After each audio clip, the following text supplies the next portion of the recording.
الدنيا مقلوبة حرفيا الساعات اللي فاتت على خبر وفاة الدكتور ضياء العوضي صاحب نظام الطيبات.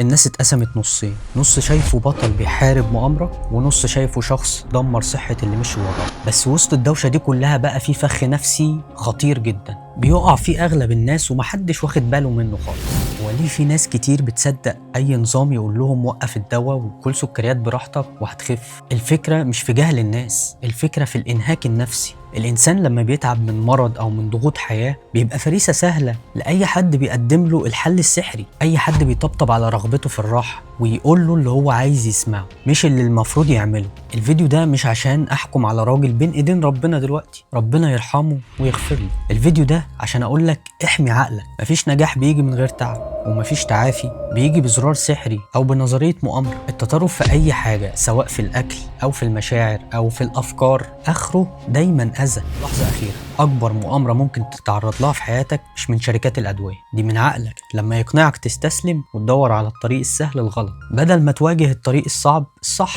خليك واعي واوزن الامور بالعقل والاعتدال. اشوفكم على خير، سلام.